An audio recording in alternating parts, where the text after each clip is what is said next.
আন্তর্জাতিক মানবাধিকার দিবস উপলক্ষে কেন্দ্রীয় কর্মসূচির অংশ হিসেবে গুমের শিকার নেতাকর্মী ও নাগরিকদের মুক্তি এবং আওয়ামী লীগ ও আইনশৃঙ্খলা রক্ষাকারী বাহিনীর নির্মম হত্যাকাণ্ড নির্যাতনের শিকার নেতাকর্মীদের নিপীড়নের ঘটনার বিচারের দাবিতে লক্ষ্মীপুরে মানববন্ধন করেছে ছাত্রদলের নেতাকর্মীরা।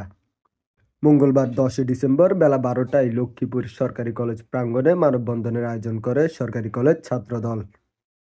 মানববন্ধনে কলেজ ছাত্রদলের আহ্বায়ক হাসিবুর রহমান অবির সভাপতিত্বে বক্তব্য রাখেন পৌর ছাত্রদলের আহ্বায়ক আবুল বারাকাত সৌরভ, সদস্য সচিব ইয়াসিন বাবলু, সদর উপজেলা পূর্ব ছাত্রদলের আহ্বায়ক দেলোয়ার হোসেন ভূঁইয়া বাবুসহ আরও অনেকে।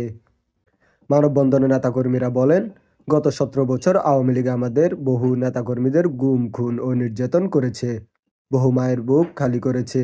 5ই আগস্ট ছাত্র জনতার গণ অভ্যুত্থানে আওয়ামী লীগের পতন হয়েছে। পতনের পরও তারা নানান ষড়যন্ত্র করছে। তাদের সকল ষড়যন্ত্র ছাত্র জনতা রুখে দিবে। এছাড়া যারা এই দেশে সন্ত্রাসী রাজত্ব কায়েম করেছে, গুম খুনের সাথে জড়িত ছিল, তাদের প্রত্যেককে আইনের আওতায় আনার দাবি জানিয়েছেন তারা। কিন্তু আমরা বিগত 17 বছর কি দেখেছি? বিগত 17 বছর এই রানী শেখ হাসিনার যে নৈরাজ্য, যে হত্যা, যে গুম, যে নির্যাতন এদেশের মানুষ যা প্রত্যক্ষভাবে দেখেছে। আমি এই হত্যা নৈরাজ্য দেখে একটি জিনিস উপলব্ধি করেছি, বিগত বাংলাদেশ দেশ সারা বিশ্বে যে শাসন ছিল তাদেরকে হার মানিয়ে রানী হাসিনা বাংলাদেশ শাসন করেছে।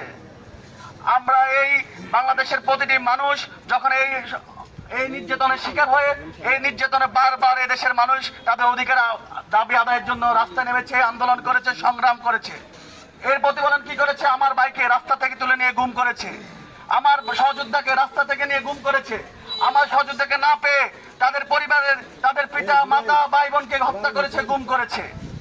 এই সকল অত্যাচার নির্যাতনের শিকার 17 বছর মানুষ সহ্য করে 5 আগস্ট নামে একটি দিনে একটি বিপ্লব ঘটেছে।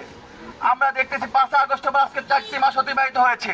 এই গুম হত্যার এই নৈরাজ্যের বিচার এখনো পর্যন্ত সম্পূর্ণ হয় নাই। যারা হত্যা করেছে, যারা গুম করেছে, তারা প্রকাশ্যে এখনো বাংলাদেশের মাটিতে ঘুরে বেড়ায়। আমরা লক্ষ্মীপুরে যারা হত্যা করেছে, লক্ষ্মীপুরে যারা গুম করেছে, তাদেরকে দেখে আমরা প্রকাশ্যে ঘুরে বেড়াতে।